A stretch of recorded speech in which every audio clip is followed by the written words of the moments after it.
Sean todos bienvenidos a los encuentros webinar organizados por el Ministerio de Educación de la República Dominicana, el Viceministerio de Servicios Técnicos y Pedagógicos, la Dirección General de Educación Secundaria y la Dirección de Educación Modalidad en Artes, celebrados los meses de septiembre y octubre del año 2020. Estos espacios están circunscritos a la jornada de formación continua para los centros educativos Modalidad en Artes del segundo ciclo de educación secundaria, con el propósito de fortalecer el inicio del nuevo año escolar 2020-2021. La ponencia presentada el día de hoy está dirigida a los equipos de gestión y docentes de artes y se titula El liderazgo directivo y el involucramiento de los docentes y la familia, a cargo del Dr. Carlos Acevedo Rodríguez, representando Chile y México, quien es sociólogo en la Universidad Arturo Prat en Chile, maestro en Ciencias Sociales de la Facultad Latinoamericana de Ciencias Sociales Flaxo en México, doctor en Ciencias Sociales con especialidad en Sociología en el Colegio de México, coordinador académico del Centro de Cooperación Regional para la Educación de Adultos en América Latina y el Caribe, CREPAL, y miembro del Sistema Nacional de Investigadores. Sus líneas de investigación se concentran en epistemología, desarrollo local, movimientos sociales, desigualdad educativa, liderazgo y motivación para el aprendizaje. Ha sido docente en el CREPAL, Flaxo, México y la Universidad Autónoma Metropolitana. Contribuyó a la formación de autoridades educativas del Instituto Nacional para la Evaluación de la Educación, INE, y la Secretaría de Educación Pública, SED, en México. Ha confeccionado materiales pedagógicos para la SED y participó en el diseño de un módulo educativo para jóvenes en conflicto con la ley, por encargo de la Dirección General de Tratamiento para Adolescentes DIGEPAT y el Fondo de las Naciones Unidas para la Infancia, UNICEF. Con ustedes, Carlos Acevedo Rodríguez. Buenas tardes a todas y a todos. Bueno, un gusto compartir el espacio y el tiempo con ustedes. Como ya lo mencionó Catherine, voy a exponer, la presentación va a ser sobre el liderazgo directivo e involucramiento de docentes y familias, ¿no? De las madres y los padres de familia en la escuela. Voy a dividir la presentación en tres ejes.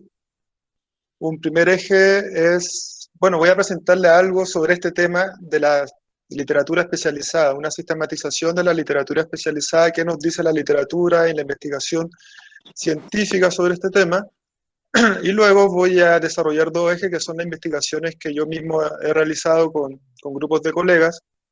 Pues les voy a presentar los hallazgos de una investigación cuantitativa realizada en México y de otra investigación cualitativa también realizada en México. Ambas investigaciones se complementan y tienen que ver con el tema que nos convoca hoy día. Las investigaciones que les voy a presentar han sido investigaciones que he llevado con colegas de la UAM, Xochimilco en México, y con colegas de la Flaxo, de la Facultad Latinoamericana de Ciencias Sociales también, de México. Bueno, voy a empezar primero. Desde los años 60 se han realizado como diversas investigaciones sobre el tema de la correlación entre resultados educativos que adquieren los estudiantes y sus orígenes sociales, ¿no? Cuando hablo de orígenes sociales me refiero a algo que nosotros tendemos como a denominar capital socioeconómico o capital sociocultural. Eso quiere decir que es, por ejemplo, el nivel educativo de la mamá, de los papás, de los estudiantes, la ocupación, los ingresos, los contactos sociales, ¿no? Entonces, ¿qué tenemos? Desde los 60 se han hecho una serie de investigaciones por muchos investigadores que muestran que hay una elevada correlación entre origen social con resultado educativo, lo que significa que los estudiantes que vienen de sectores más aventajados en términos socioeconómicos son los que logran mejores resultados educativos, y los estudiantes que vienen de sectores sociales más desaventajados logran resultados educativos más bajos. Esto de forma sistemática, ¿no? De forma sistemática. Por tanto, o sea, si tenemos como esta relación entre este condicionamiento social, socioeconómico de los resultados educativos, se cuestiona la escuela, ¿no? Se ha cuestionado la escuela, bueno, en qué medida la escuela puede lograr buenos resultados educativos en gente, en personas, ¿no? En niños, en jóvenes que vienen de orígenes sociales desfavorecidos. Y se ha cuestionado bastante el rol de la escuela, de tal forma que para el año 2012, o sea, hace 8 años atrás, la OCDE afirma, ¿no? En un estudio que realiza, que la escuela no solamente eh, no aporta en esta mejora educativa, que la escuela reproduce las desigualdades de origen de los estudiantes, y no solamente eso, sino que también mantiene que las refuerzan, ¿no? O sea, refuerzan estas desigualdades de origen.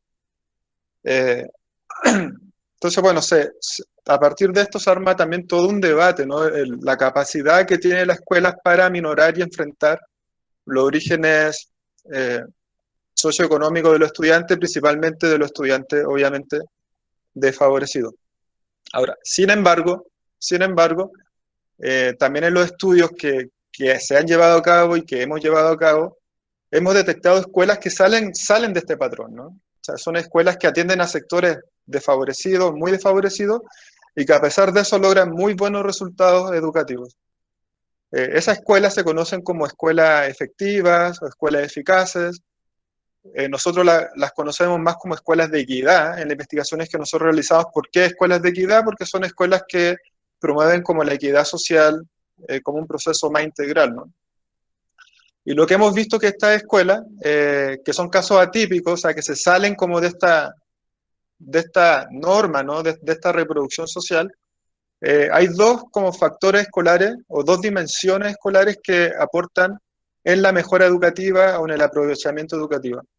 Y estas dos dimensiones es la gestión institucional, por una parte, o sea, es la gestión directiva, la gestión organizativa, son los procesos que están a cargo del director o la directora o de su equipo directivo, en caso de que tengan un equipo directivo, por una parte, y la otra dimensión es la de la enseñanza en el aula. O sea, ¿qué es lo que hace el docente, ¿no? Lo que hace el docente con los estudiantes al interior del aula. Entonces se han detectado que estas escuelas, con estos factores escolares, pueden aminorar el condicionamiento socioeconómico de los estudiantes. Entonces, bueno, respecto a la gestión institucional, y que a mí me parece muy importante destacar estos puntos por la característica de formación y de la ponencia que me pidieron, que también va dirigida a docentes y a directivos, tenemos estos elementos, ¿no? Estos son los elementos que se han encontrado en la literatura, y tenemos que estas escuelas eficaces o de equidad logran promover un trabajo colaborativo, por una parte. Por otra parte, logran consensuar objetivos comunes de aprendizaje. En este trabajo colaborativo, el trabajo colaborativo tiene como base este consenso, ¿no? De cuáles son los objetivos comunes de aprendizaje que se quiere como comunidad escolar.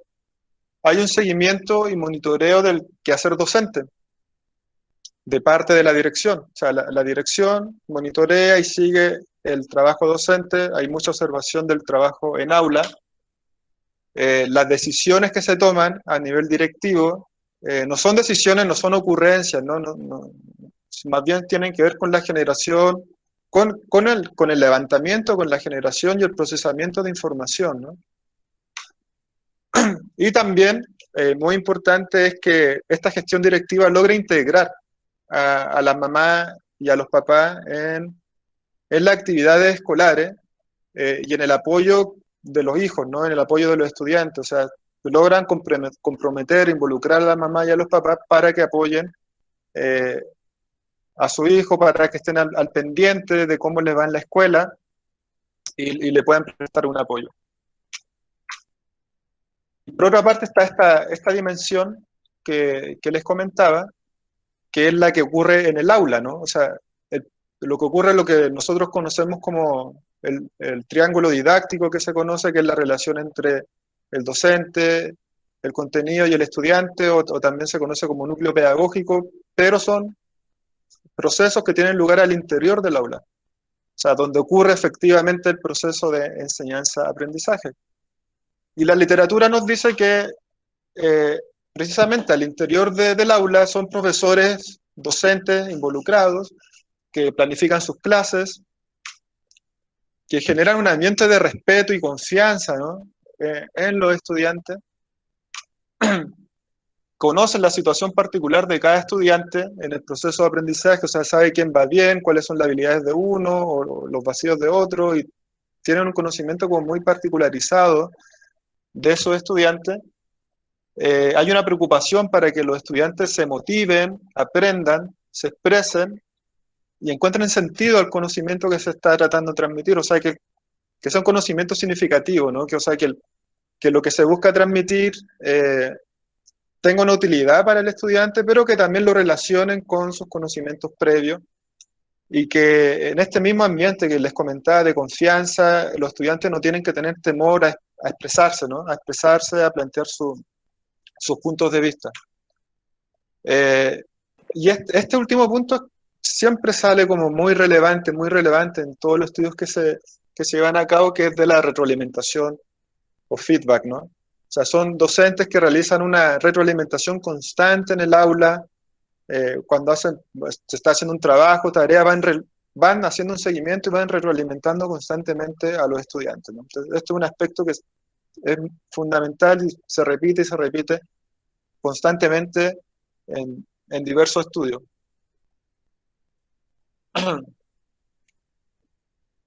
Ahora, lo importante de tener en cuenta como estas dos dimensiones es que hay una relación entre ellas, ¿no? Y, y lo que nosotros por lo menos proponemos, y a partir de las investigaciones, de la literatura y también la que hemos realizado, es que debe haber la gestión institucional, la gestión directiva, va a lograr resultados, va a lograr buenos resultados educativos siempre y cuando impacte en lo que ocurre al interior del aula, ¿no? O sea, la gestión directiva va a lograr resultados positivos siempre y cuando eleve el involucramiento del docente, siempre y cuando promueva que el docente planifique, que el docente motive a sus estudiantes, o sea, cuando existe esta relación, ¿no? Cuando la gestión directiva puede impactar en lo que hace el docente en el aula, nosotros observamos, o sea, en la realidad, ¿no? Observamos que se puede lograr que la gestión directiva logra un efecto en el aprovechamiento escolar de los estudiantes. Ahora, para esto es muy importante que se genere una visión colectiva. Generalmente, bueno, los que hemos trabajado en escuela y somos docentes o hemos estudiado, sabemos mucho que en nuestros países prima una visión individualista, ¿no? De cómo hacer las cosas. O sea, cada uno cree que lo sabe hacer y generalmente no se discuten las cuestiones pedagógicas. Bueno, estas escuelas precisamente actúan de una forma contraria. Logran generar una visión colectiva, una comunidad donde hay objetivos consensuados y comunes, ¿no? O sea, hay una perspectiva común de cómo aprenden los estudiantes y cuáles son los elementos, no sé, pedagógicos, didácticos, metodológicos para promover este aprendizaje. Este es un elemento que yo considero central y que es parte central también de la gestión directiva, cómo hacemos que los docentes discutan entre ellos, se pongan de acuerdo en una visión colectiva de los elementos centrales del proceso de enseñanza-aprendizaje. Esto, bueno, lo voy a repetir más adelante y voy a dar algunos ejemplos. Nada más ahora voy a recalcar que es algo central. Bueno, esto como parte de la literatura especializada. Ahora, como parte de una investigación que realizamos, esta investigación, bueno, todo esto está publicado, si quieren después les mando los documentos o los links para que puedan bajar los artículos. Hay un libro también. Hicimos una investigación hace un par de años atrás sobre los resultados de la prueba enlace del año 2012 en México. La prueba enlace es una prueba estandarizada, ¿no? Como se aplica en varios países, donde se mide principalmente el rendimiento o el conocimiento en lenguaje y matemáticas, ¿no? Entonces, bueno, hay estas pruebas con distintos nombres se aplican en nuestros países. En México se llamaba enlace, después cambia de nombre, se rediseña y cambia de nombre y se llama Planea. Y Planea se lleva aplicando desde el año 2015 en México. En este estudio, lo que hicimos fue, aplicamos varias técnicas estadísticas, ¿no? Hicimos varios modelos estadísticos, precisamente para estudiar los elementos que le he venido comentando. Y primero lo que encontramos, primero, es que la escuela tiene un efecto promedio, ¿no? O sea, estudiamos primaria, nivel primaria, y encontramos que la escuela tiene un efecto de un 30%, lo cual a mí me parece que, bueno, es relevante. O sea, si bien existe un condicionamiento socioeconómico, a pesar de ello, la escuela pueda tener un efecto del 30% a nivel promedio. O sea, ¿qué quiere decir? Que la escuela se importa, ¿no? O sea, sí tiene un efecto que es significativo. Por otra parte, identificamos que este efecto que tiene la escuela aumenta al disminuir el estatus socioeconómico de la familia de los estudiantes y se ve disminuido al incrementarse este estatus socioeconómico de la familia del estudiante. ¿Esto qué quiere decir? Quiere decir que la escuela tiene un mayor impacto, tienen un mayor efecto precisamente en las poblaciones que son más desfavorecidas. ¿Por qué? Porque los jóvenes, las niñas, los niños que vienen de entornos más desfavorecidos en las escuelas pueden tener apoyos que en sus casas no tienen, ¿no? O sea, como, bueno, desde alimentación hasta enseñanza formal en todas las materias que se enseñan en la escuela y otros tipos de enseñanza, de música, de arte, ¿no? Dándola, bueno, hablando de arte. Eh, por eso que la escuela puede tener un efecto más importante en ellos.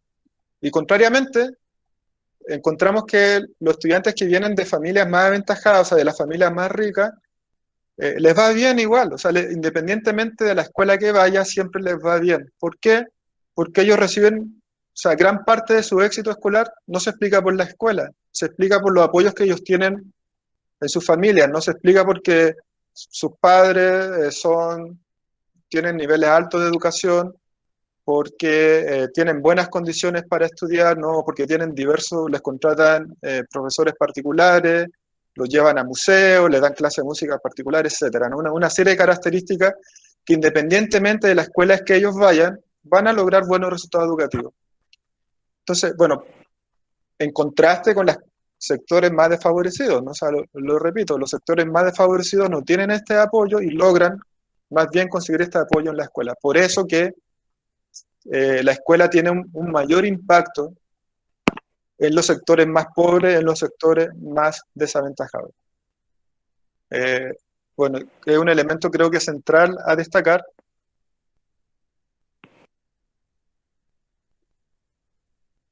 Ahora, por otra parte, encontramos que no pierdan de vista como este efecto que le comentaba al principio, del efecto del estatus socioeconómico. Efectivamente, vimos que el efecto del estatus socioeconómico es muy importante en los resultados que sacaba el estudiante en las pruebas, ¿no? En las pruebas de matemática y lenguaje. O sea, se puede predecir, ¿no? Cómo le va a ir al estudiante a partir de su origen social. Sin embargo, identificamos que el involucramiento docente era casi igualmente importante. Y con el involucramiento docente me estoy refiriendo a todas las variables que le comentaba al principio, o sea, que el docente retroalimente, que motive a los estudiantes, que sea un conocimiento significativo, etcétera. ¿Qué quiere decir esto? Que una de las variables escolares que más peso tiene y que compite en peso, ¿no? Con el origen social de los estudiantes, precisamente es el involucramiento, es cómo el docente da la clase, ¿no? Cómo el docente da la clase. Otro hallazgo importante fue que la participación de las mamás y de los papás en las juntas escolares y en la atención que ellos ponen en las calificaciones de su hijo y en el apoyo que da a su hijo también es importante.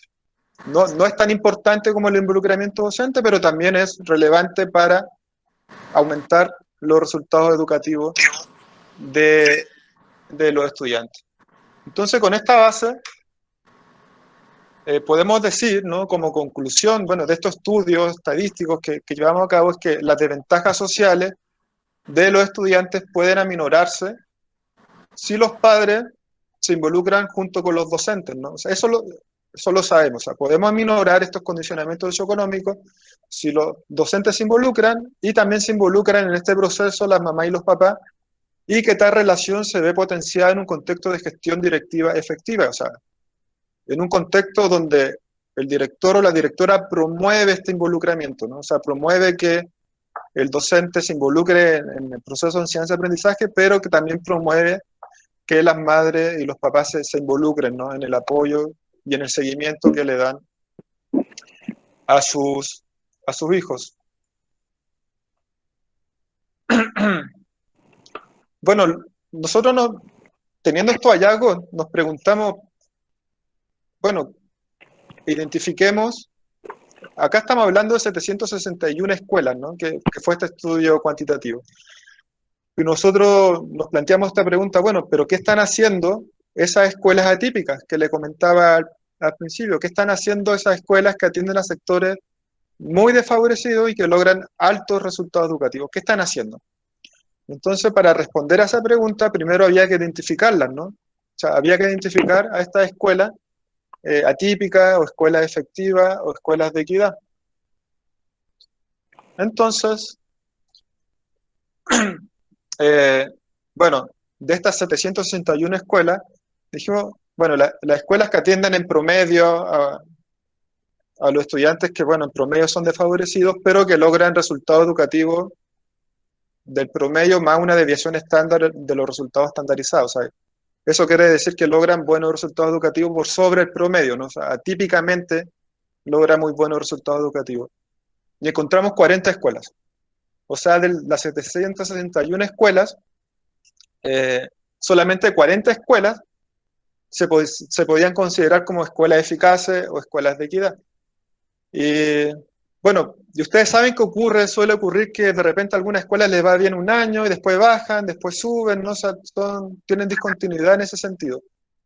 Y nos preguntamos, bueno, ¿qué hacen las escuelas que no solamente les fue bien en el año 2012, sino que sistemáticamente han logrado buenos resultados educativos? Entonces eran escuelas que les iba bien en el año 2012, pero aparte, escuelas que le iba bien en el año 2015 y 2016 ya con la nueva examen estandarizado que es Planea, ¿no? Y solamente encontramos 9 escuelas. O sea, de las 761 escuelas, solamente 9, que equivale al 1,31%, atienden a sectores pobres y les va muy bien en esta medición, ¿no? En esta medición estandarizada que es así. Estas escuelas son, bueno, son las siguientes, 9 escuelas, como ustedes pueden ver hay una diversidad también regional, o sea, hay una diversidad de estados de México. Eh, bueno, acá están los municipios, son generalmente municipios desfavorecidos, municipios pobres. Y más adelante, o sea, ahora les voy a hablar en términos generales, qué fue lo que encontramos en esta escuela, ya en un estudio cualitativo, ¿no? O sea, identificamos la escuela y dijimos, bueno, a estas escuelas tenemos que ir a estudiarlas de forma cualitativa, ¿no? ¿Qué significa? Ir a observar, ir a observar qué hace el docente en el aula, ir a observar qué hace el director, cómo lleva su gestión, ir a observar cómo se llevan a cabo las reuniones entre director, docente, entre docentes, ir a entrevistar a mamás, a papás, entrevistar a estudiantes, ¿no? O sea, todo ese trabajo cualitativo lo realizamos en esta nueva escuela. Les voy a presentar como algunos elementos que encontramos transversales a esta escuela y al último de esta presentación les voy a hablar un poquito de una escuela en específico, que es la Escuela Independencia. Entonces, bueno, ¿qué encontramos en esta nueva escuela? Encontramos que lo que podemos denominar una cultura común, o sea, una cultura escolar, ¿no? Y cuando hablo de cultura me refiero a que se comparten valores, visiones e intereses, ¿no? O sea, hay una forma común de, de observar eh, los fenómenos, de observar las problemáticas, de conceptualizar las problemáticas, pero también de pensar en la práctica, ¿no? De cómo prácticamente se pueden enfrentar las problemáticas o los vacíos que se detectan. Ahora, lo importante es considerar que el ser humano, bueno, sabemos somos seres simbólicos, ¿no? Nos guiamos por valores e intereses y le damos sentido a nuestra acción. Cuando esos valores e intereses son compartidos por una comunidad, podemos decir que es una cultura, ¿no? Entonces, lo que encontramos nosotros justamente en esta escuela es que había una cultura, o sea, se comparte una cultura. Y esta cultura estaba basada en los siguientes ejes. O sea, había una visión y una práctica común respecto a cómo diseñar e implementar prácticas pedagógicas, ¿no? Por una parte. Estos son los ejes que sostienen como este mundo cultural, ¿no?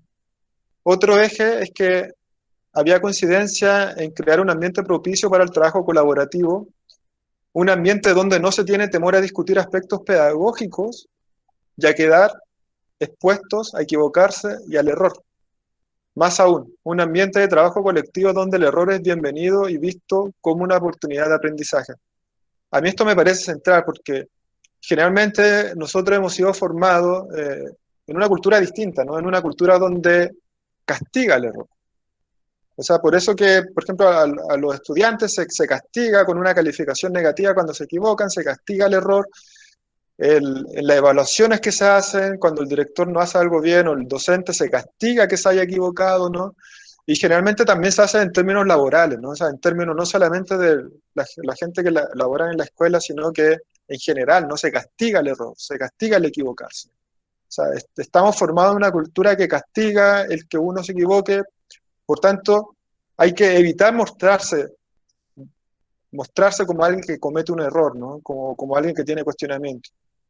Bueno, estas escuelas hacían totalmente lo contrario, ¿no? O sea, de cierta forma podían generar un ambiente de confianza donde no se temía a equivocarse y más bien se hablaba sobre estos elementos y se discutía de una forma dialógica, o sea, hay mucho diálogo, y las equivocaciones son vistas como oportunidades para conversarlas, ¿no?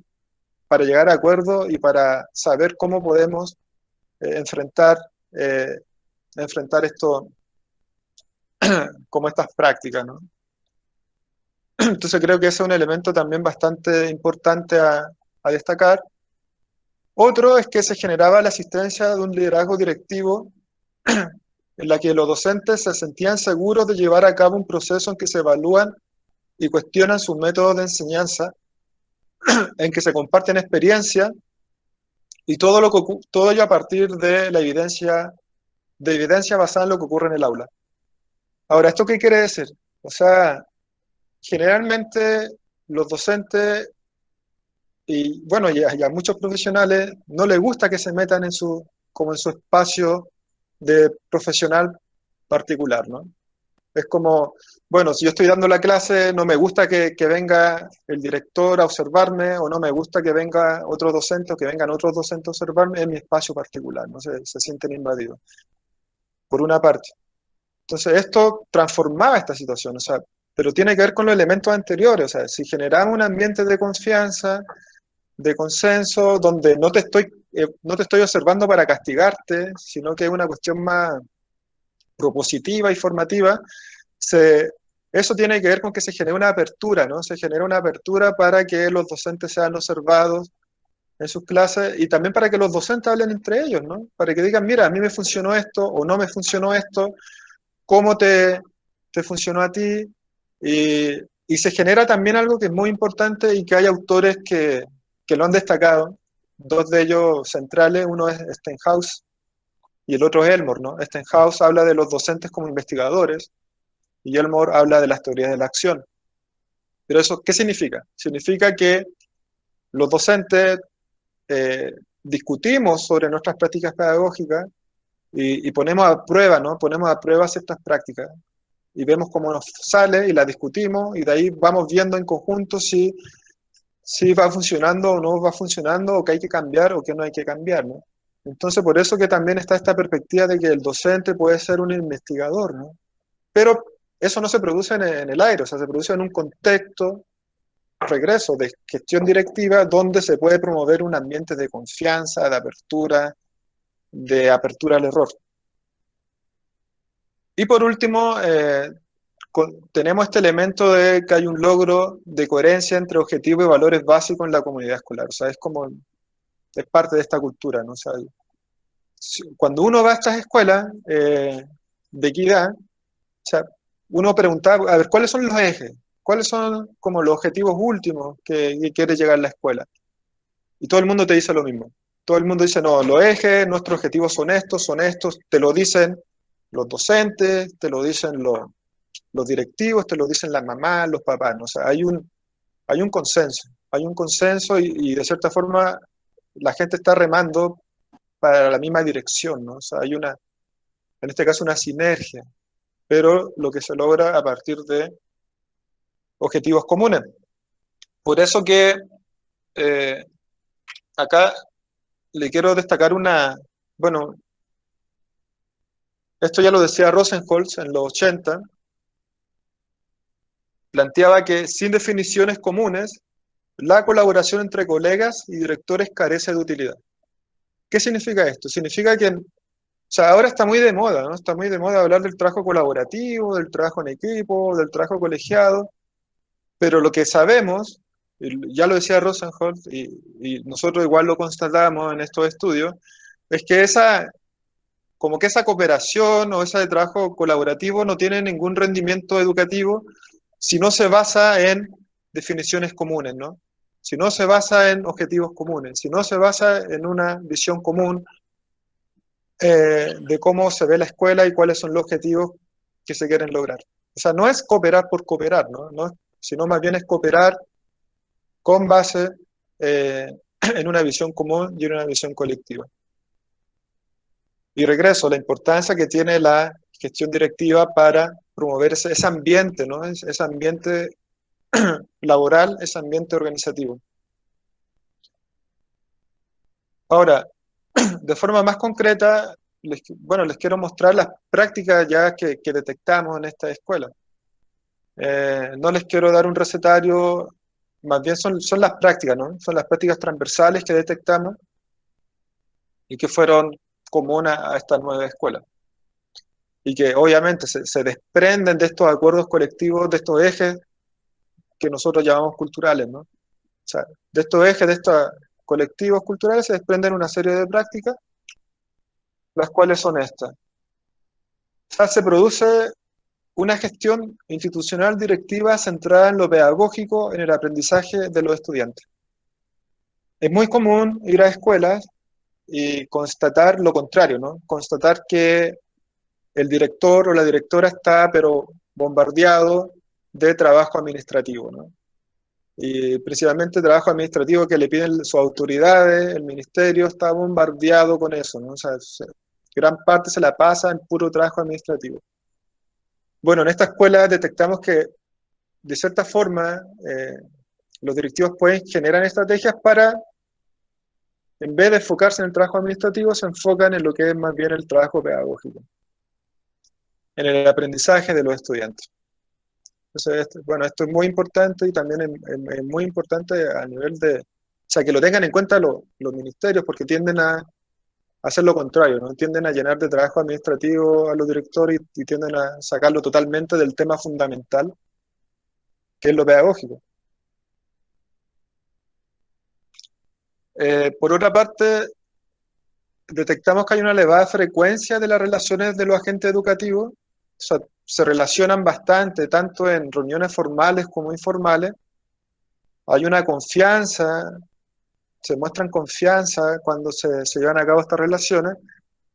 Hay acceso a la información, quiere decir cuando un docente necesita una información o necesita saber cómo se llevó a cabo, no sé, algún proceso con un docente o con el director o la directora, lo puede conseguir, ¿no?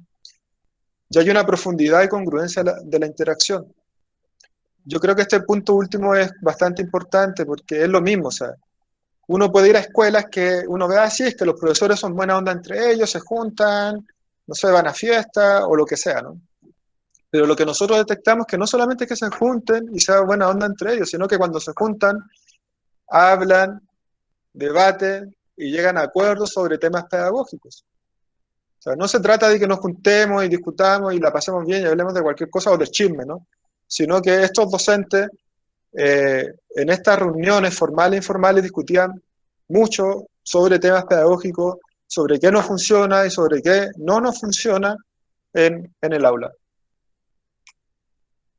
Por otra parte, un proyecto que ya les comentaba, ¿no? Un proyecto educativo compartido. O sea, tanto en las reuniones individuales, en las entrevistas individuales como colectivas, son escuelas que, como les comentaba, te repiten lo mismo. Hay un proyecto común. Este es nuestro proyecto, nosotros queremos hacer esto. Vamos para allá, ¿no?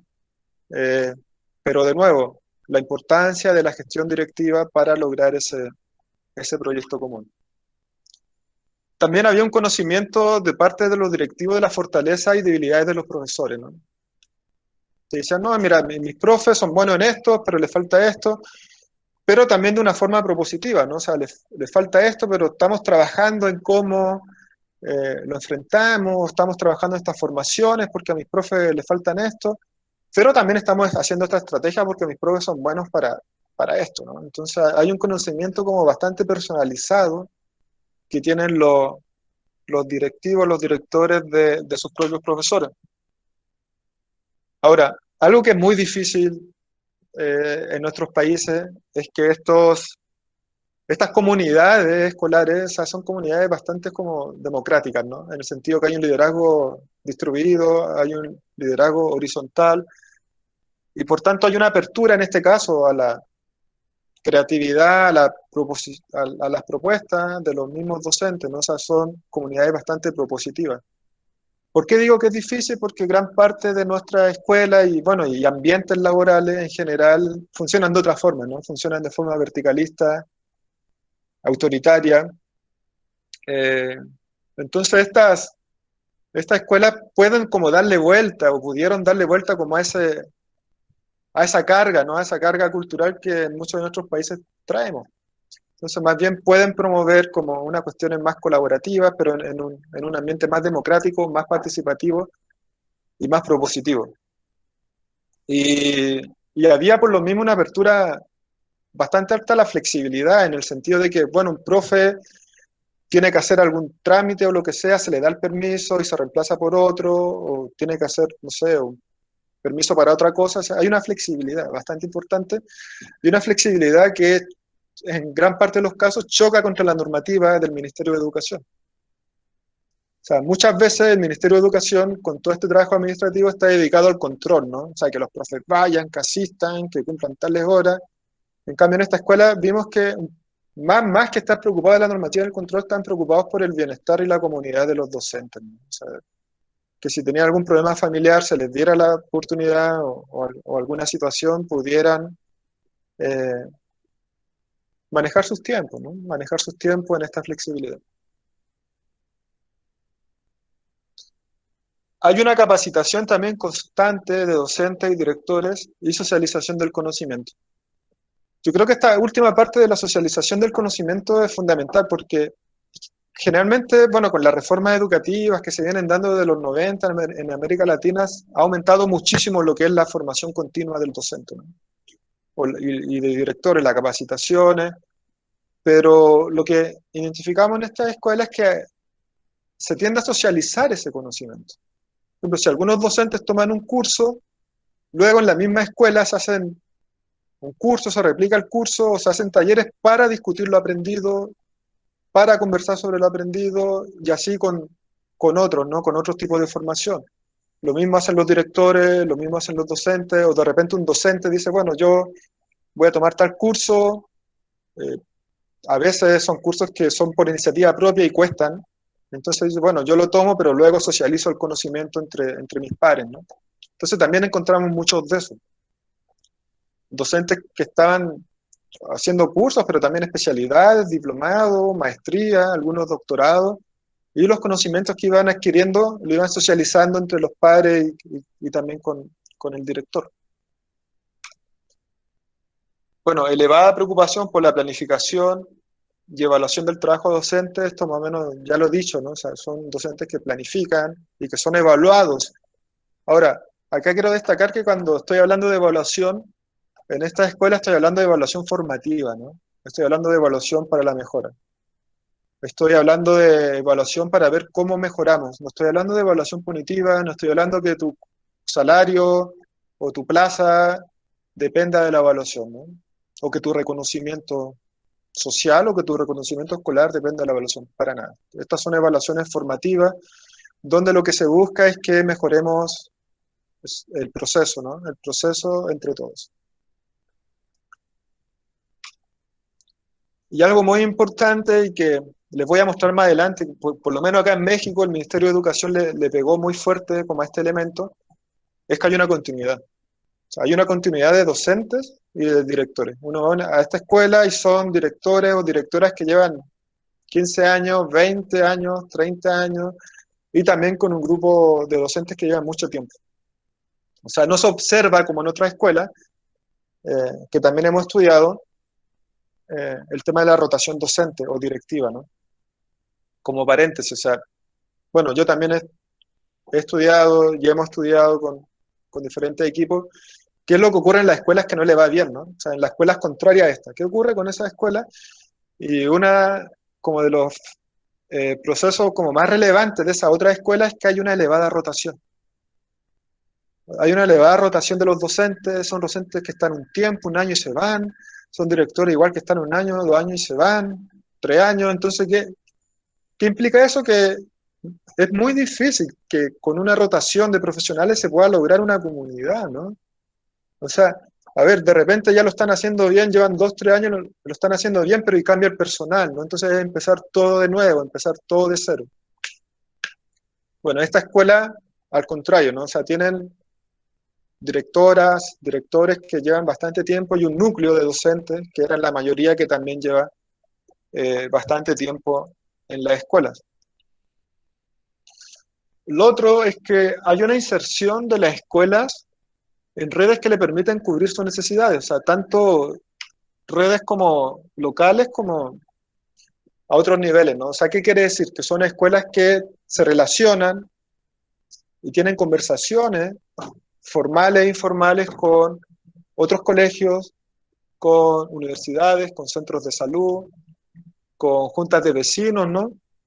Eh, y esto sí, esto también tiene que ver mucho con la gestión directiva, o sea, son directoras y directores que, como ellos nos decían literalmente, o sea, es todo un trabajo de golpear puertas, ¿no? O sea, yo voy a la universidad y estoy pidiendo apoyo para esto, para mis niños y mis niñas, ¿no? O voy al colegio y estoy preguntando qué le funciona. O voy al centro de salud y quiero pedir apoyo para salud en tal ámbito, o quiero pedir apoyo, no sé, para psicosociales, ¿no? Pero era mucho de golpear puertas y de autoiniciativa de la directora o el director, ¿no? Golpear puertas y ver y buscar apoyo con las redes próximas o más próximas que ellos tienen, ¿no?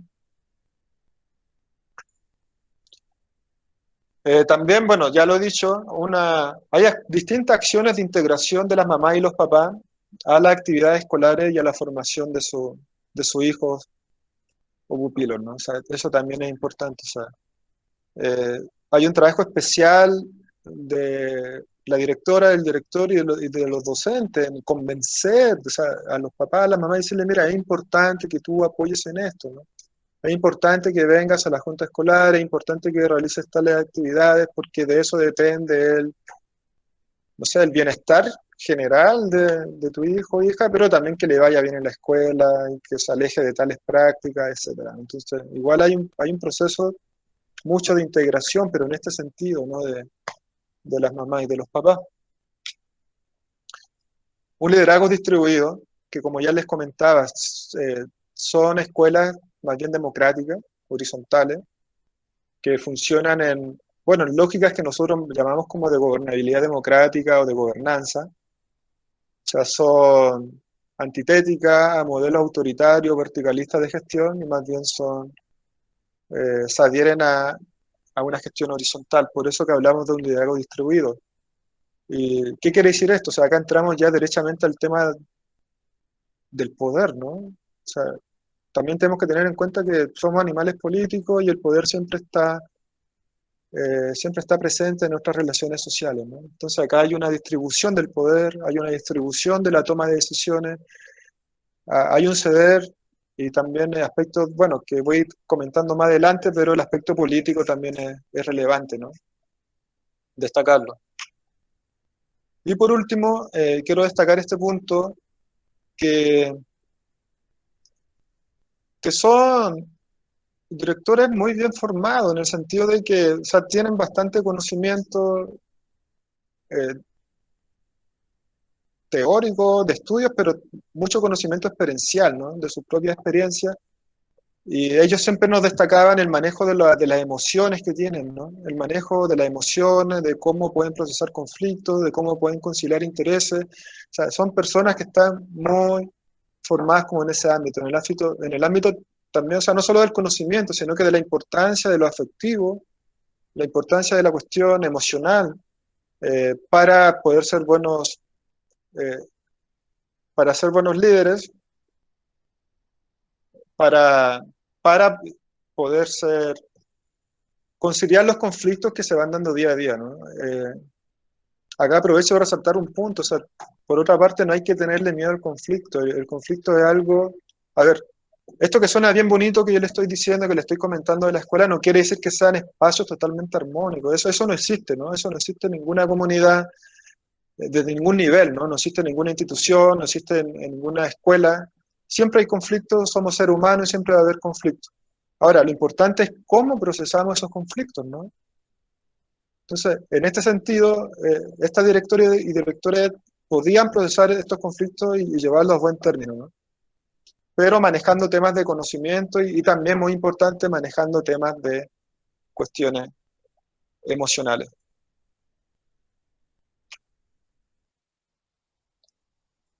Por eso, de nuevo, regresando a Rosenholz, que lo decía en los 80, les quería compartir esta cita, que él, en un estudio que él hacía de este mismo tipo de escuela en los Estados Unidos, concluía esto.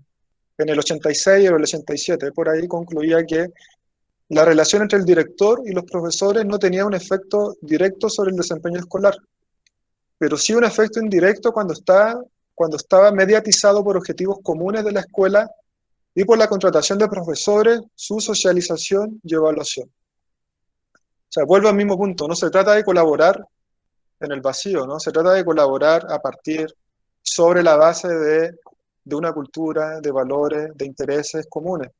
Y para eso es importante socializar, ¿no? O sea, el docente que llega, que se integra a la escuela, es importante socializarlo. O sea, decir, mira, o sea, que sea partícipe de la comunidad, pero que también sea partícipe de los valores y los intereses, ¿no? Que sea parte de ese mundo simbólico.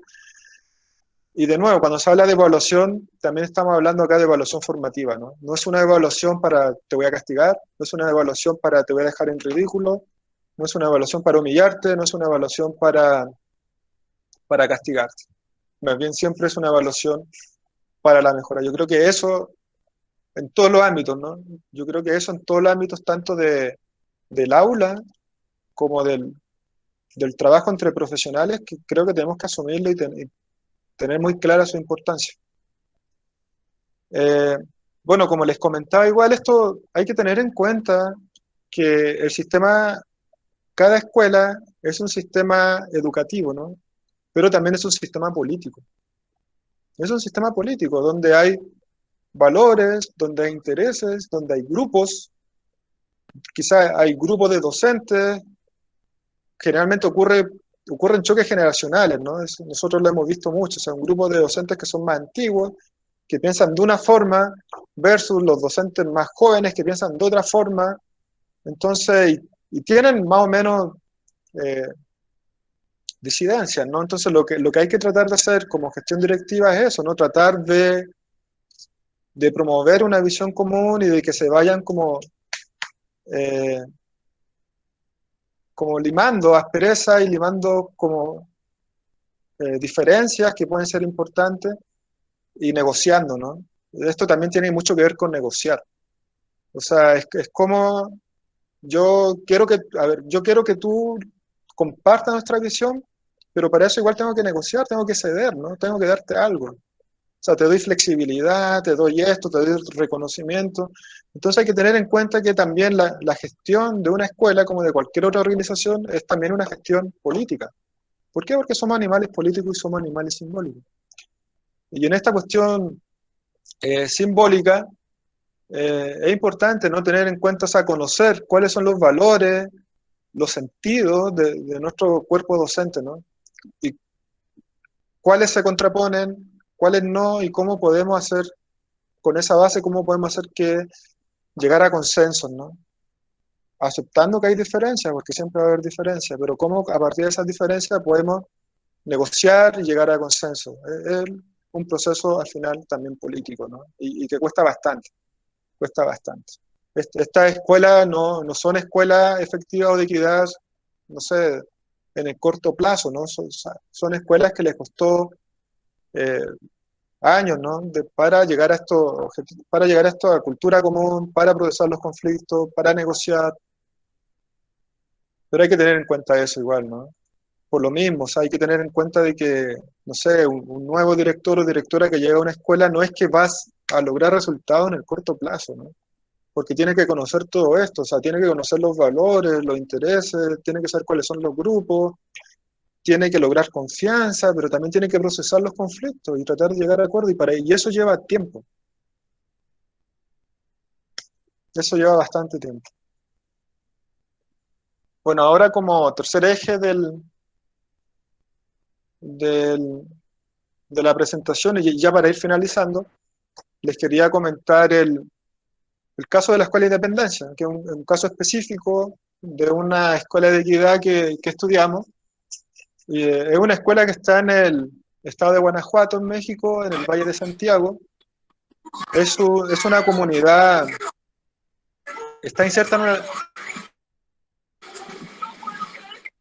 está inserta en una localidad bastante conflictiva. No sé si ustedes se enteraron, pero por ejemplo acá en México está un problema que se le llama el huachicol, que son personas que, bueno, que roban benzina o gasolina y, y a partir de eso se genera bastante violencia. O sea, es parecido un poco al narco, ¿no? O sea, hay disparos, hay asesinatos, hay raptos, bueno, con tal, o sea, por ejemplo, una vez que estaba en esta escuela, a unos pocos kilómetros, o sea, yo estaba en un segundo piso de la escuela y a unos pocos kilómetros estaba explotando una bencinera. Explotó, ¿no? Porque la estaban robando y le hicieron explotar. A pocos kilómetros de la escuela, otra vez que hice visita, estaban arreglando la puerta, la estaban poniendo una puerta blindada prácticamente porque había disparos a los alrededores y no querían que los disparos llegaran a los estudiantes o al cuerpo de docentes, obviamente, ¿no? Entonces o sea, una comunidad bastante problemática y difícil, no solamente en términos socioeconómicos, sino que también en términos de inseguridad y de violencia. Eh, bueno, en esta escuela, el trabajo de campus fue en mayo del año 2018, ahí estuvimos una semana, después en junio del mismo año, otra semana, después regresamos el año 2009, otra semana, pero de aparte igual algunas otras reuniones informales que tuvimos con el equipo, ¿no? Con los actores de la comunidad escolar. Entonces, primero es una escuela que seguimos a lo largo del tiempo. Segundo, es una escuela donde entrevistamos a todo el mundo, o sea, hicimos entrevistas con individuales y colectivas, con docentes, con directores, con mamás, papás, pero también hicimos observación de aula, hicimos entrevistas con estudiantes a nivel general, pero también estudiantes que le va bien y estudiantes que le iba mal. En fin, estuvimos charlando, platicando y también hicimos observación de aula, ¿no? O sea, cómo el docente o cómo los docentes están dando su clase en el aula. Esto, bueno, fue un estudio bastante profundo, ¿no? Generalmente en toda esta escuela hicimos este tipo de estudios. Ahora, ¿qué pasó cuando llegamos a esta escuela? Eh, o sea, llegamos a esta escuela y había una directora joven que llevaba 2 años en la escuela, llevaba 2 años. Y ella había reemplazado a la directora fundadora, y la directora fundadora había estado 30 años en la escuela. Entonces, cuando llegamos a esta escuela, todo el mundo nos hablaba de la ex directora, ¿no? Es que la ex directora acá, que la ex directora allá. Entonces, ¿qué hicimos? Bueno, conversamos y platicábamos con la ex directora, ¿no? y fuimos reconstruyendo como todo el proceso, o sea, todo el proceso de cómo pudo transformar a esta escuela en una escuela de equidad, que era toda la historia, ¿no? Entonces, bueno, junto a ella y junto a la nueva directora y junto a los docentes, lo que encontramos fue que primero ella empezó a desarrollar un liderazgo horizontal, ¿no? Donde participaban todos los actores. O sea, estoy hablando de los docentes, de los papás y de las mamás. Participaban todos los actores en esto, ¿no? O sea, están fundando la escuela, entonces, ¿qué queremos de la escuela? ¿Cómo nos vemos, no? ¿Cómo nos vemos en 10 años? ¿Cómo nos vemos en 15 años? Pero fue un proceso de participación. Eh, También que se ocupaba de distintas estrategias de involucramiento y motivación de los docentes y de las mamás y de los papás. O sea, salen de nuevo estos elementos que yo les comentaba de estas prácticas. O sea, había flexibilidad para dar permiso, se les, se les reconocía el trabajo a, a los docentes, se le hacían fiestas, ¿no? Para el día del docente, o sea, se hacían una serie de actividades para que los docentes se sintieran como, no sé, bien, ¿no? En una comunidad que le está reconociendo sus logros, pero que también en esas actividades tenía interacción con las mamás, con los papás, con la directora. Se llevó a cabo también mucha evaluación formativa, que era lo que yo les comentaba, o sea, la directora, la exdirectora y la directora actual, bueno, en ese tiempo, nos comentaba, eh, bueno, yo evalúo constantemente, pero principalmente evaluaban preguntándole a los estudiantes, ¿no? A los estudiantes le preguntan, oye, ¿aprendiste esto?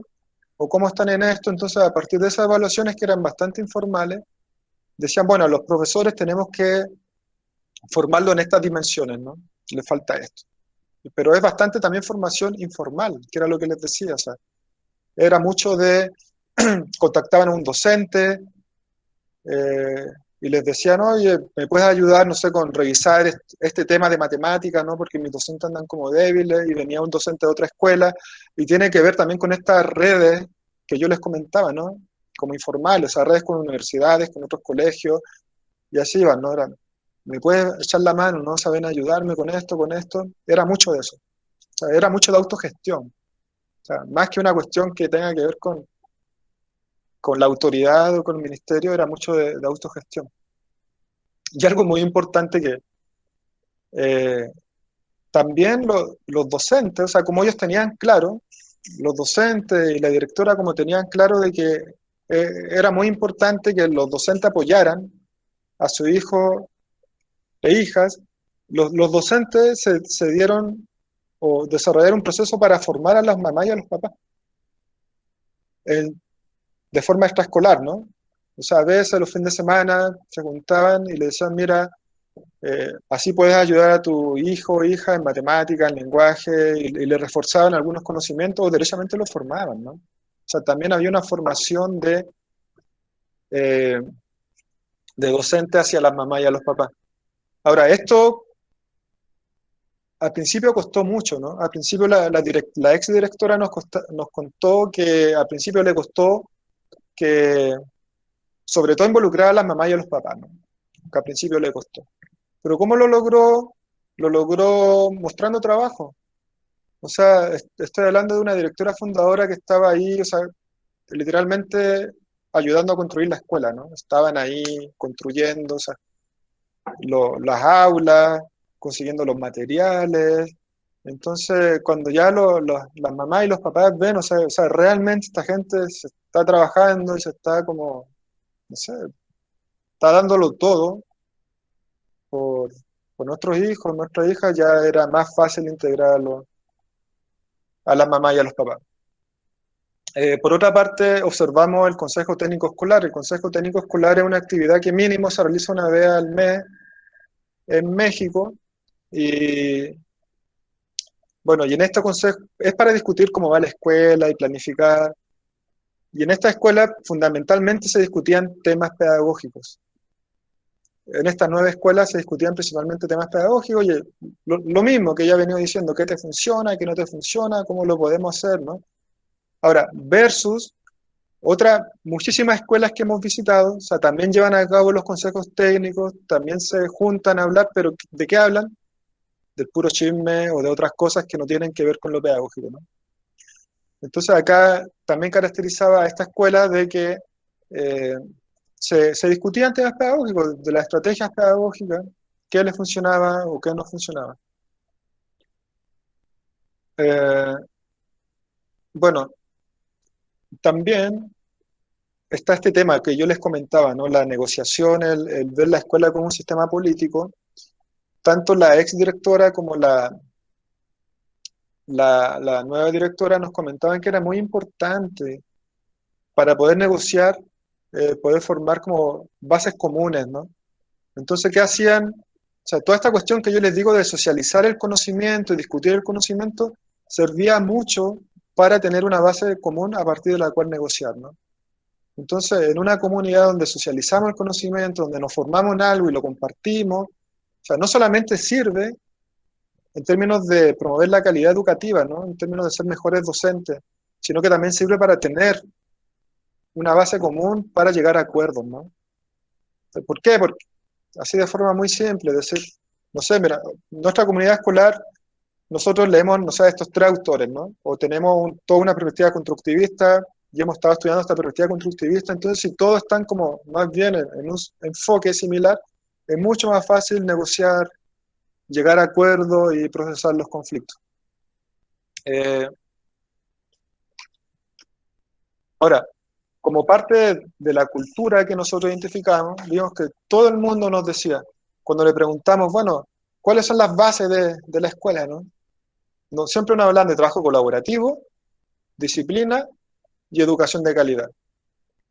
Los tres ejes, ¿no? O sea, todo el mundo te hablaba de esto.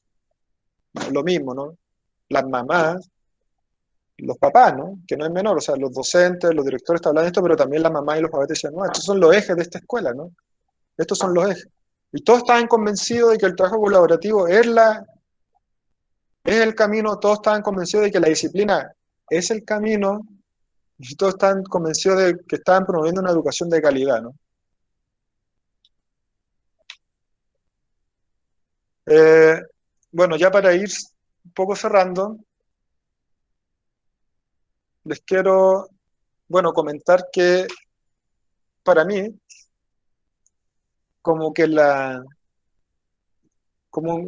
proceso como positivo que logró que esta escuela pudiera consolidarse como una muy buena escuela en los resultados educativos, es que se logró una continuidad con el estilo de gestión directiva, ¿no? O sea, al final la directora que llegó, la nueva, pudo lograr una continuidad con lo que se venía haciendo antes, pero, pero esto no fue fácil, ¿no?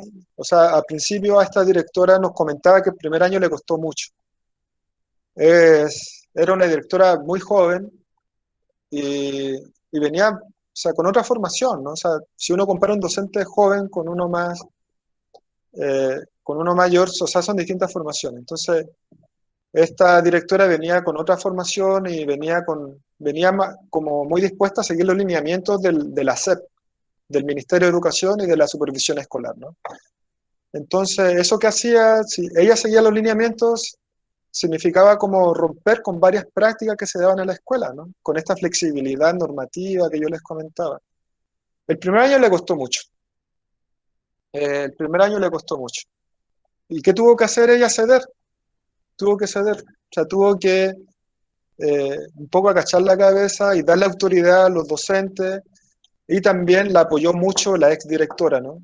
La exdirectora ya como le pidió ayuda a la exdirectora, ¿cómo puedo hacer esto? Entonces, en este proceso ella pudo como, no sé, tomar las riendas de las escuelas, pero también fue con el apoyo de los docentes, con un liderazgo distribuido, cediendo poder, ¿no? Y cediendo también a este tipo de trabajo horizontal en donde se toman decisiones en conjunto.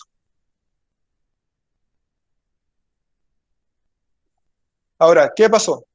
En el, en el último año que hicimos la visita, en el año 2019, encontramos un tercer director y una ruptura, ¿no? Una ruptura con lo que se venía haciendo antes. Ahora, ¿qué es lo que pasa? En México para ser director o directora hay que dar un examen. Cuando uno da el examen, elige una escuela, ¿no? Dice, yo quiero quedarme en esta escuela. Entonces, yo digo, quiero quedarme en esta escuela y 3 personas más dicen, yo quiero estar en esta escuela. ¿Quién queda en esa escuela? El que sacó mayor puntaje en el examen, ¿no? Y bueno, primer paso. Si uno queda como director de una escuela, dependiendo del puntaje del examen, tiene 2 años de inducción. 2 años de inducción al cargo. O sea, es director o directora y tiene un proceso como de 2 años que es de aprendizaje. Después de esos 2 años, vuelve a dar un examen. Y con ese examen ya es como definitivo en qué escuela se va a quedar, ¿no? Si se queda en la misma escuela, si es que le da el puntaje, o elige otra escuela. Bueno, el asunto es que esta segunda directora quería quedarse en esta escuela, o sea, ya llevaba 2 años, un año le fue muy difícil, fue complicado.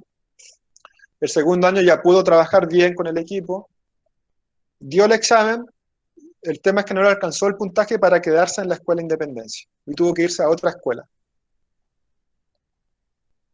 Y en su lugar llegó un tercer director, ¿no? Bueno, y este tercer director, por otra parte, no tenía ninguna intención de hacer un proyecto a largo plazo en esta escuela. Lo que este tercer director quería era, solamente le dio el puntaje para estar en esta escuela, pero él quería acercarse a otra escuela para estar más cercano a su familia, ¿no? Entonces la idea era, estoy un tiempo en esta escuela, doy el examen de nuevo y me voy en movimiento de escuela hasta que estoy más cercano a mi familia. Entonces eso pasa mucho, o sea, con la reforma, últimas reformas que hemos tenido en México y, bueno, y en otros países que yo conozco los casos, no sé, como Chile, Uruguay y otros casos, se da eso, ¿no? Se da de que eh, se toma la escuela como un trampolín para acercarse, para ir acercándose a sus lugares, o a la escuela o a los lugares donde ellos quieren estar. ¿Y eso qué provoca? Provoca de que haya rotación, ¿no? Provoca de que haya una rotación de docentes, de directores, y provoca todo lo que decíamos, o sea que es muy difícil lograr una comunidad escolar mientras hay rotación, y además promueve incentivos individualistas, ¿no? Promueve incentivos individualistas, o sea, el examen individual es para que el individuo, en tanto persona individual, se vaya a tal escuela y tiene un interés individualista para estar en esa escuela, ¿no? Entonces, eso es un punto que quiero destacar también, o sea, de los ministerios, de la reforma se habla mucho, hay que promover el trabajo colaborativo, el trabajo colegiado, pero en la realidad después cuando se hacen los exámenes y se hace la política concreta son individualistas. Es solamente premiar o castigar al individuo, ¿no? A los docentes como individuo, al director como individuo, y no se promueve, ¿no? O sea, con las mismas políticas ya concretas no se promueve el trabajo colaborativo. Bueno, el asunto es que este tercer director se encontró con una escuela donde había 2 grupos, un grupo de docentes muy jóvenes que habían entrado por examen y un grupo de docentes mayores, ¿no? Que llevaban muchos años en la escuela y, y no pudo conciliar el conflicto entre los 2 grupos y también nunca pudo como ser reconocido por el grupo de los docentes mayores, ¿no? Porque los docentes mayores pensaban que él no tenía experiencia y que no tenía la camiseta puesta. ¿Por qué? Porque claro, se iba a ir, ¿no? Se va, o sea, estás ahí para irte, ¿no? O sea, tu puesto es temporal, no estás ahí para promover una comunidad, ¿no? Bueno, entonces acá la escuela bajó los resultados educativos, obviamente, o sea, todo esto le pega a los resultados educativos. Entonces ya para terminar, quiero terminar eh, con 2 como elementos que son una conclusión. Primero que ya en esta tercera visita con el tercer director encontramos que se carecía de una gestión que lograra conciliar los intereses de estos grupos de docentes y construir un proyecto consensuado. O sea, se carecía de una gestión que lograra construir una cultura en común, ¿no? Y la carencia de esta gestión está relacionada con el paso transitorio de este director, ¿no? Por la escuela. Por tanto, sea el director, o sea, el director decía voy a estar un año, o sea, que voy a estar desgastando, ¿no? Voy a estar desgastando con negociaciones, con conflictos, con generar una comunidad escolar, si voy a estar un año y sea, ni siquiera me veo acá en los próximos meses, ¿no? Me veo en otra parte y me veo en otra escuela y haciendo lo mismo para realmente acercarme a la escuela donde yo quiero estar. Y por último, eh, yo creo que se puede concluir, o sea, tanto como con la literatura especializada, con las investigaciones cuantitativas y cualitativas, que los buenos resultados educativos con poblaciones desfavorecidas obedecen en gran parte a la gestión escolar, específicamente respecto a conciliar intereses y objetivos de docentes o grupos de docentes, ¿no? Entonces, tiene mucho que ver con lo que hace el director o la directora y cómo lleva a cabo el proceso político de la escuela. Cómo logra que los conflictos se desborden y sean irreconciliables y que la escuela no logre el resultado, o contrariamente, cómo logra conciliar esto, ¿no? Cómo logra procesar los conflictos, cómo logra intereses y valores comunes y cómo logra que al final los docentes se pongan de acuerdo y trabajen en un mismo sentido, ¿no? En una misma dirección. Entonces, bueno, ya concluyo con esto la presentación y cualquier elemento, pregunta, la discutimos. Sí, muchísimas gracias, Carlos Acevedo, por compartirnos tu experiencia acerca del liderazgo directivo y el involucramiento de los docentes y la familia.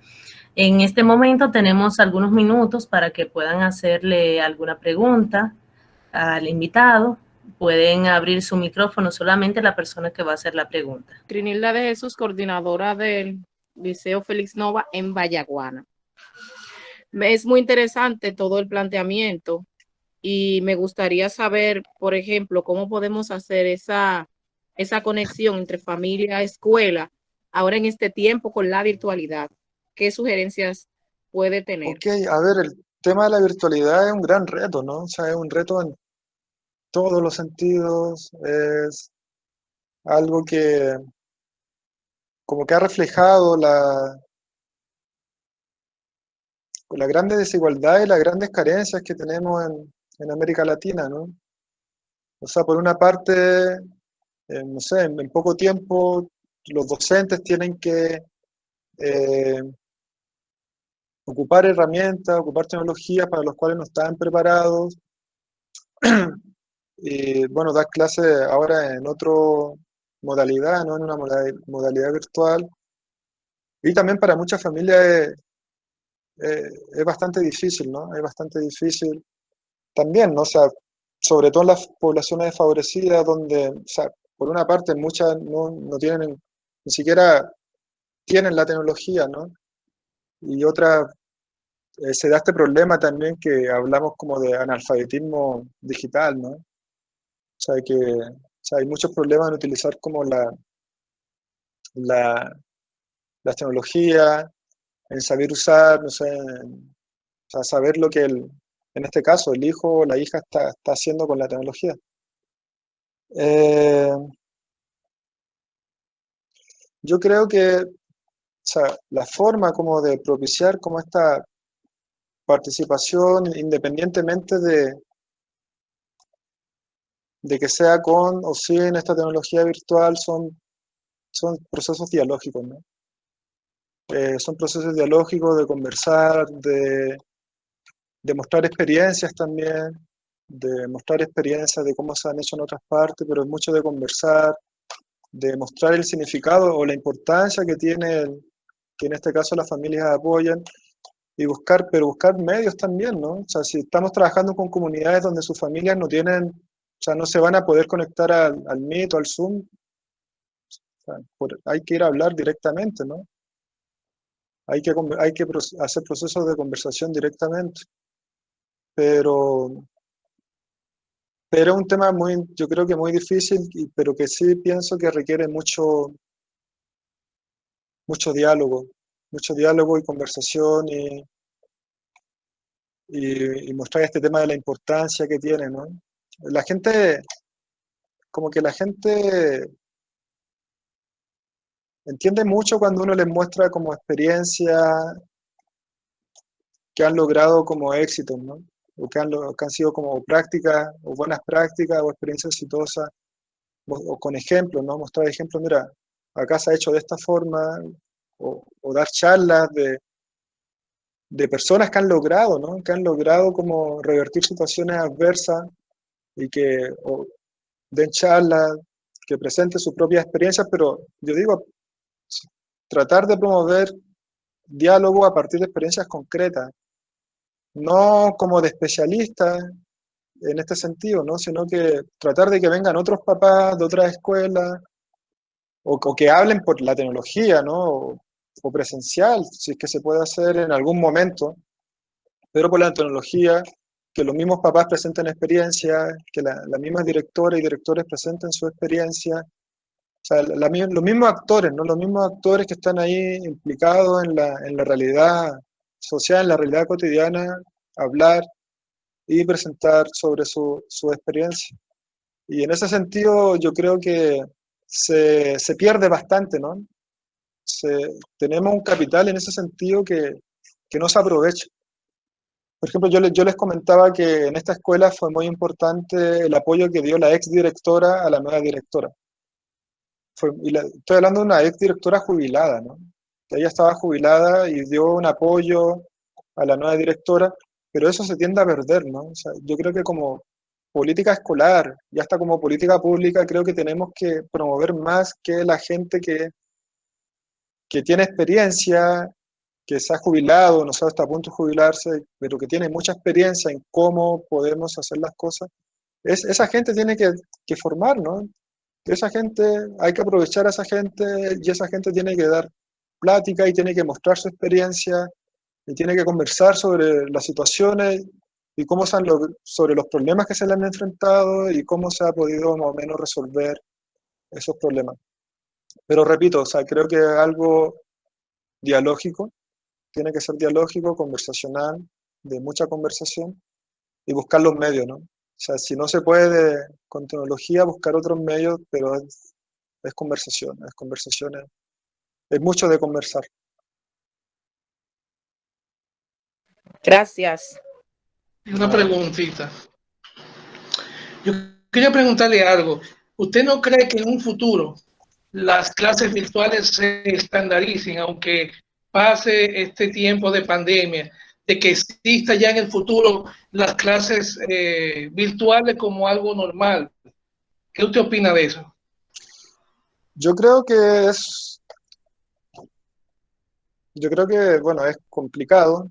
Creo que la dirección, el avance tecnológico que se ha tenido y cada vez como si bien con exclusiones, la masificación que ha habido de la tecnología informática, si bien con exclusiones, de los celulares, de los móviles, apuntan para allá, ¿no? Precisamente apuntan a que se masifique la educación virtual y eso también como que nos da una serie de retos como docentes, ¿no? O sea, generalmente lo que nosotros nos hemos dado cuenta es que muchos de los docentes, al verse en esta situación de pandemia, lo que han hecho es como utilizar la tecnología, pero dando una clase normal, ¿no? O sea, dando una clase tradicional. Es como, bueno, ahora voy a dar la clase por Zoom o por Meet, pero ya con lo mismo, prácticamente, o sea, la misma pedagogía, la misma didáctica que tendía a ser en forma presencial. Y yo creo que ahí hay una oportunidad que más bien hay que aprovecharla. ¿Por qué? Porque las tecnologías de este tipo nos da una potencialidad para preparar clases de otra forma, ¿no? Nos da una potencialidad para que las clases sean asincrónicas, por ejemplo. O sea, se puede grabar cápsulas, videos, no necesariamente tiene que ser sincrónico la clase, podemos hacer clases asincrónicas y también pueden ser clases muy dinámicas, ¿no? O sea, pueden ser clases más dinámicas presentando material multimedia, presentando imágenes, videos, audios y creo que o sea, sí creo que vamos para allá, vamos como una virtualidad de la educación, no sé cuándo, o sea, quizás en 10, 15 años va a estar más masificado. Y creo que tenemos que tomarlo como una oportunidad también de explotar la potencialidad de la tecnología para hacer clases más dinámicas. Y sobre todo, ¿por qué? Porque las generaciones actuales, o sea, las generaciones actuales están acostumbrados al dinamismo, ¿no?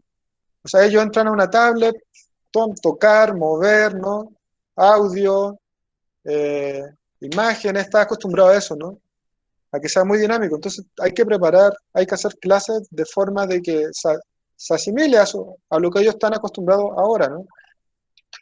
Y como decía, creo que también hay que aprovechar estos dos momentos, o sea, lo sincrónico y lo asincrónico. Quizás podemos preparar cápsulas que vean los estudiantes, que vean en sus computadores, en sus celulares, o videos, los preparamos.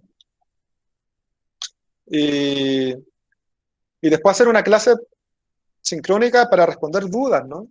Para responder dudas o para llegar a conclusiones.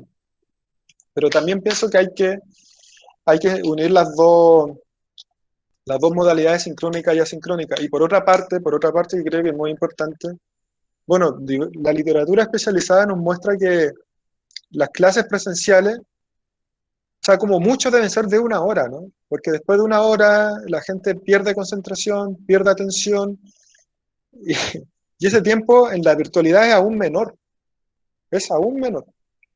O sea, estamos hablando que nos están mostrando, o sea, los estudios, que una clase para mantener involucrado al estudiante, o sea, va de la media hora a los 40 minutos. Entonces también tenemos que tener en cuenta eso, ¿no? O sea, tienen que ser también clases como más cortas, más dinámicas, utilizando la capacidad tecnológica. Y bueno, y como también otro elemento, creo, pero esto a más largo plazo, creo que en unos 30 años, no solamente van a ser clases así como las estamos, o sea, por Zoom y este tipo de tecnologías o cápsulas o videollamadas, sino que se va a potenciar mucho también otros elementos como es la realidad virtual, por ejemplo, y la realidad aumentada, ¿no? O sea, la realidad virtual, te pones un casco y en vez de que te enseñen historia, la vives, ¿no? La vas a vivir a partir de tu realidad virtual y vas a poder interaccionar. O sea, para allá vamos también. Y la realidad aumentada, por ejemplo, tú te pones unos lentes de Google, por ejemplo, que, o sea, todo lo que estoy hablando ya existe, y ves un auto y te dice, bueno, este auto tiene tal motor, con tales características, esa es la realidad aumentada. Entonces también vamos para allá, ¿no? Eso se está haciendo actualmente. Ahora, ¿cuándo se va a masificar? Yo me imagino que unos 30, 40 años, ¿no? Pero creo que por ahora hay que hay que explotar la potencialidad de la tecnología y aprovechar mucho también esta posibilidad que nos da de que sean actividades sincrónicas y asincrónicas. O sea, podemos grabar una clase, la compartimos con los estudiantes, decimos, bueno, nos juntamos tal día a responder dudas y a llegar a conclusiones, ¿no? Pero hay que aprovechar esto. Eso pienso. Muchísimas gracias. ¿Alguna pregunta más antes de concluir? Un comentario. Sí. Cuando Juan hablaba de que ahora se está dando clase, los maestros como una clase como esencial. El problema que hay que ver es que los maestros no estaban preparados para empezar una clase virtual. Entonces, al no estar preparados, ellos buscaron una alternativa. Y al buscar la alternativa, esa fue la mejor. Por ahora, no había otra alternativa. Entonces, hace como antes, ahora va a pasar diferente porque ya hay ya se vivió, ya hay una vivencia y ya uno se vaya adaptando al medio. Pero cuando llegó la pandemia, la gente no encontrábamos cómo empezar. Pero yo creo que el maestro hizo.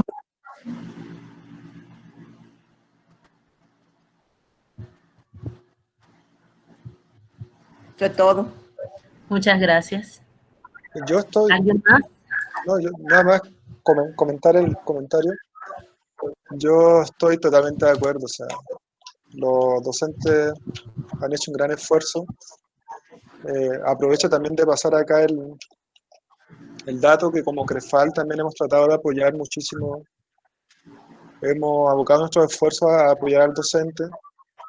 Hemos, por ejemplo, diseñado, impartido cursos de tutoría virtual, de estrategias virtuales, de diseño de materiales digitales, en fin, una serie de cursos y talleres que tienen que ver con preparar en mayor medida a los docentes, y es de forma gratuita para el docente. O sea, obviamente CREFAL asume el costo en esto, pero sí, nosotros hemos tratado de aportar en esta situación que tomó a muchos maestros, ¿no? A la mayoría por sorpresa, ¿no? Y en poco tiempo lo obliga a manejar tecnología, a manejar formas para las cuales no se estaba habituado. Entonces también creo que también hay una parte ahí del institucional, ¿no? Hay una responsabilidad igual por ejemplo, de los centros de investigación o los centros de estudio, las universidades, también de apoyar en este proceso, ¿no? Por lo menos con CREFAL lo estamos haciendo, y les dejo ahí bueno, el dato, y si pueden ver los cursos que estamos dando. O sea, si está abierta la convocatoria, súmanse, si pueden, si les interesa, pero por ahí está, ¿no? Nosotros igual estamos tratando de apoyar en ese sentido. Bueno, muchas gracias, por ahí mostré mi correo, cualquier cosa que se quieran comunicar conmigo, obviamente, bienvenidos. Gracias, y gracias a ustedes, y bueno, por el arduo trabajo que hacen todos, ¿no? O sea, de distintos niveles docentes, pero también el ministerio, y ahí está mi correo. O sea, no tengan duda en comunicarse, si necesitan, bueno, cualquier consulta, ¿no? No, por favor, no tengan duda. En el encuentro de hoy se dio a conocer la importancia del liderazgo directivo y el involucramiento de los docentes y la familia. De esta manera, les agradecemos a todos su asistencia y les invitamos a participar en los próximos talleres organizados por la Dirección de Educación Modalidad en Artes. Les esperamos.